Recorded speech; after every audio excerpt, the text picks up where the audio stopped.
Em março de 2019, milhares de estudantes encheram as ruas de norte a sul do país com entusiasmo e força de vontade em prol da mudança climática. Governo, escuta! Os jovens estão em luta! Governo, escuta! Os jovens estão em luta! Governo, escuta! Os jovens estão em luta! Os jovens, unidos, jamais serão vencidos! Paz! Pelo clima! Paz! Pelo clima! Paz! Pelo clima! O momento marcou o início do movimento da greve climática estudantil em Portugal. Um coletivo de jovens de todo o país segue os passos da ativista sueca Greta Thunberg. Trabalha em conjunto com várias associações ambientais, como a Climáximo e a Associação Zero, para alcançar o Objetivo Internacional de Justiça Climática. O meu nome é Inês Malhado. Eu sou a Laura Costa. E eu, a Michelle Coelho. E este é o Repórter 360.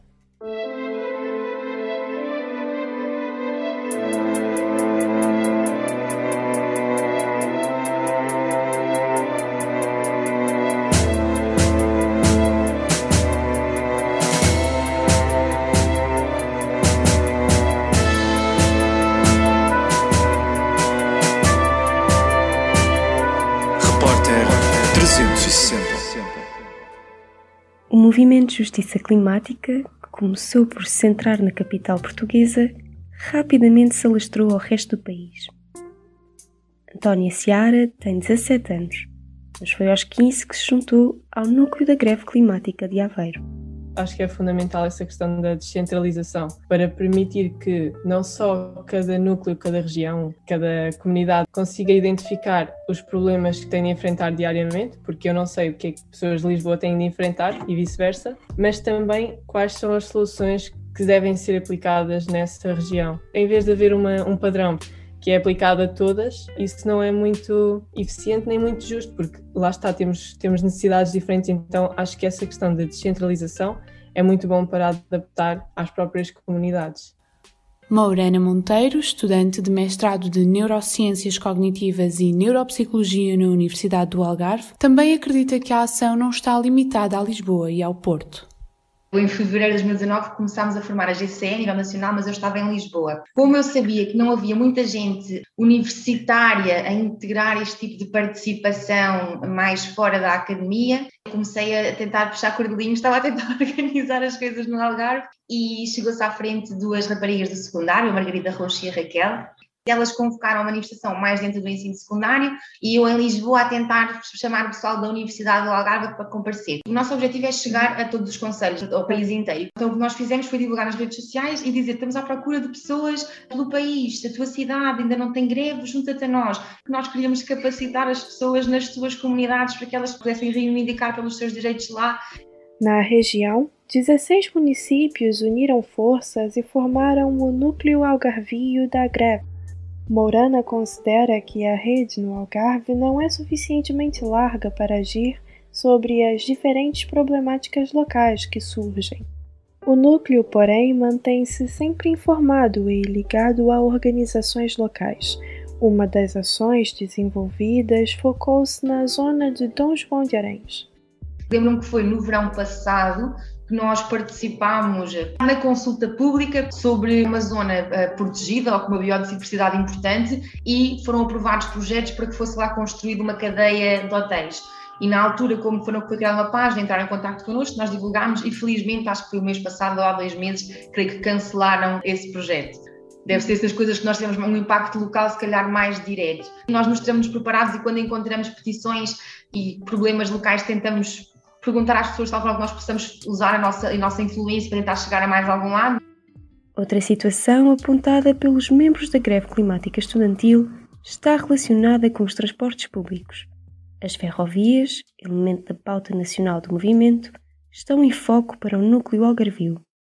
Nós temos uma campanha em relação à ferrovia, que também abrange a ferrovia da zona do Oeste e do Algarve, portanto, que deve ser um dos principais problemas ou das principais coisas no Algarve podia ser modificada, tem que ver com a questão dos transportes públicos, que a oferta é muito escassa e a pouca oferta que existe, por exemplo, é muito lenta. Eu demoro a fazer, se calhar, o Faro, Portimão, demoro quase tanto tempo como se fosse de Lisboa a Coimbra, não é? E isso é impensável. São cerca de 60 km que separam Faro e Portimão. A viagem de comboio dura aproximadamente 1 hora e 30 minutos. Lisboa e Coimbra são 200 km. Na viagem de comboio gastam-se 2 horas. Os problemas regionais não se ficam pelo sul, acompanham a corrente do Sado e alastram-se pelo Alentejo. Joana Carrasqueira, membro fundador do Núcleo da Greve em Évora, explica quais são as principais preocupações climáticas do centro alentejano. Em Évora, nós temos várias situações que nos preocupam. Nós, por exemplo, temos uma falta de ecopontos no centro histórico, que é a principal zona de comércio de Évora, onde existem apenas 10 ecopontos. Depois também existem muitas lixeiras ilegais e em Évora, principalmente no Alentejo, sente-se muita falta de autocarros e carreiras para as pessoas se deslocarem sem terem que levar o próprio carro. Há falta de ciclovias para as pessoas andarem a pé, o que acaba por, sujeitar a pessoa a optar por ir de carro para todo lado. No fundo, mesmo que vá ao centro histórico, ao supermercado, opta sempre por ir de carro, porque no fundo é a maneira mais prática de chegar. Depois também há demasiada afluência de carros no centro histórico e também tivemos uma especial preocupação que é em preservar o património cultural. E a questão das chuvas ácidas é uma das nossas maiores preocupações e as consequências que estas podem vir a ter ao longo do tempo. João Silveira é aluno do secundário. Juntou-se ao Núcleo do Porto há 2 anos. À semelhança de Greta Thunberg, os jovens portugueses marcam presença todas as sextas-feiras à frente da Câmara da cidade. A ação repetiu-se desde a primeira manifestação até ao primeiro estado de emergência. Têm vindo a alertar acerca da expansão do aeroporto Francisco Sá Carneiro e acerca dos problemas inerentes ao aumento do Porto de Matosinhos. Também fizeram frente à construção de um centro comercial e de um hotel no terreno da antiga estação ferroviária da Boa Vista. Localizado no centro do Porto, o patrimônio histórico poderia ser aproveitado para ampliar a área verde da cidade. Temos feito sobretudo ações online. No entanto, também mais para o Jardim da Boa Vista também vamos lá colocar cartazes para ser mais visível e termos uma maior presença no local. E juntamos também a alguns outros movimentos, como é o caso do movimento do Jardim da Boa Vista, que luta pelo jardim, e estamos a preparar agora uma assembleia de cidadãos para decidirmos o que é que a população quer fazer com aquele espaço e ver o que é que vai acontecer. A pandemia trouxe alterações ao modo de manifestação do movimento, mas as multidões estão longe de se extinguirem. As mobilizações continuam e, mesmo distanciados, os jovens deixam uma marca. No último ano, a GCE organizou a Digital Climate Strike no dia 24 de abril.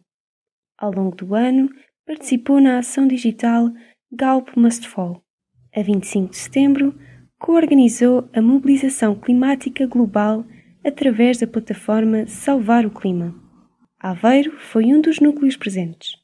Já fizemos coisas um bocadinho diferentes, sobretudo agora com a pandemia, toda a gente teve de se reinventar. E então, em Aveiro, o que nós fizemos no 25 de setembro foi um protesto de shoe strike, em que basicamente as pessoas não têm de estar presentes na manifestação, mas deixavam lá um par de sapatos. Dispomos os sapatos de forma afastada e estamos a ocupar um espaço e estamos a reivindicar, e as pessoas podem levar na mesma cartaz e colocar, por exemplo, por baixo do sapato. O movimento vê urgência em fazer-se ouvir. Em janeiro de 2020 foram convidados pela Câmara para a recepção do título Lisboa Capital Verde. Bianca Castro, estudante universitária e membro do Coletivo de Lisboa, conta que, porém, o movimento trouxe à tona as verdadeiras cores do sistema. Quando foi a cerimónia da Lisboa Capital Verde, quando se oficializou isso, até houve pessoas da greve climática estudantil lá a protestar, a segurar cartazes que diziam do género: crescimento económico infinito não é verde, ou mais aviação não é verde, novos aeroportos não é verde, dragagens não são verdes. Todas estas coisas que Lisboa e o governo português continuam a fazer, continuam a financiar, continuam a sugerir e a apoiar e a levar a cabo, que é tudo menos verde. A greve climática estudantil vê o título como uma forma de greenwashing, isto é, um elemento mais institucional do que propriamente de ação. Então, a questão de Lisboa ser eleita capital verde está super ligada a, por exemplo, esta questão da nossa nova narrativa de agora de chega de falsas promessas, porque todos os motivos que levam Lisboa a ser eleita a capital verde são motivos recheados do que nós chamamos de greenwashing e não são realmente motivos de ação climática, porque Lisboa não é pioneira nenhuma em ação climática, aliás, ninguém no mundo está a fazer o suficiente neste momento. Não só instituições governamentais utilizam greenwashing, conta Matilde Alvim. Também membro do Núcleo Lisboeta da Greve Climática Estudantil, a universitária aponta empresas com comportamento publicitário semelhante. Há uma muito específica, que é a da Navigator Company, que é a antiga Portucel, se não me engano. É uma empresa portuguesa de celulose, papel, e eles estão a patrocinar a presidência portuguesa ao Conselho da União Europeia. Porém, eles fazem greenwashing, portanto o site deles diz que eles são mega sustentáveis, mas eles são responsáveis por plantar vários hectares de eucaliptos em todo o território e são também responsáveis por uma empresa que está a plantar eucaliptos em Moçambique e que já foi acusada até de usurpar terras a camponeses. Portanto, a Navigator é um ótimo exemplo. Uma das formas de resposta que o movimento da greve climática estudantil coloca para a inação governamental e corporativa está registada no Acordo de Glasgow. Nele, os coletivos civis elaboram um plano de ação.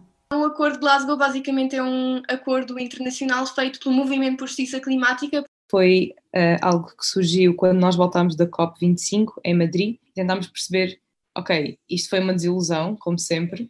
O que é que nós podemos fazer para que o Movimento de Justiça Climática dê um passo em frente? Daí surgiu a ideia do Acordo de Glasgow. É basicamente uma maneira de recuperar a iniciativa dos governos e instituições internacionais através desta criação de uma ferramenta alternativa de ação. Portanto, é basicamente dizer, da parte deles só há inação, nós precisamos de tomar ação pelas nossas próprias mãos. Nós precisamos de nos responsabilizar por lutar por um futuro digno para todas as pessoas.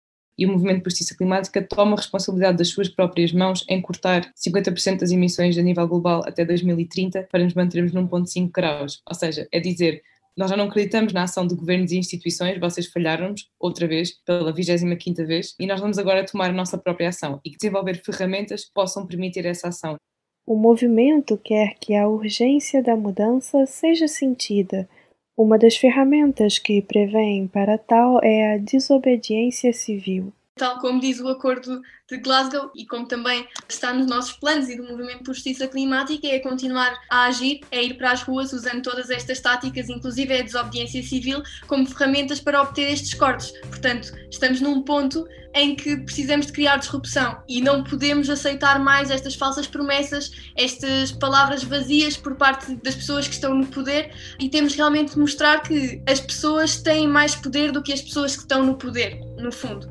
Para direcionar melhor as ações, os coletivos realizaram um estudo que os auxilia a compreender quais pontos necessitam de mudanças.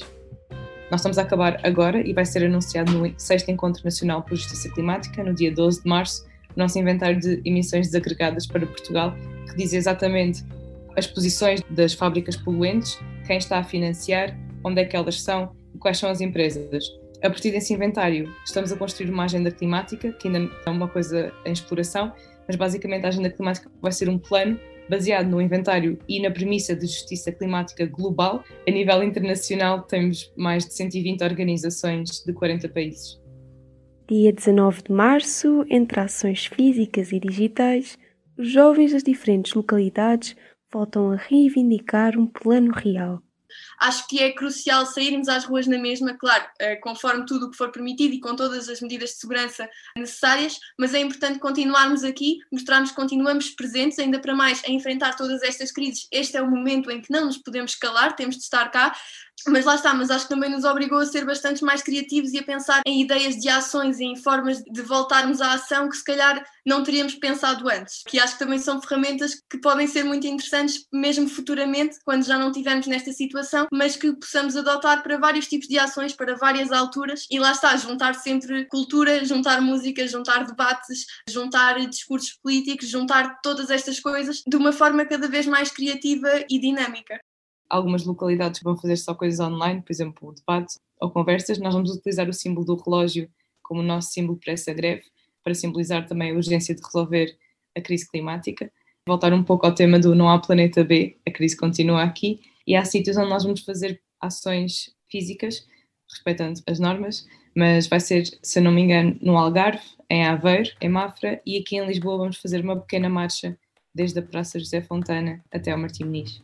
No Algarve, a ação terá uma face diferente, mas com os mesmos cuidados.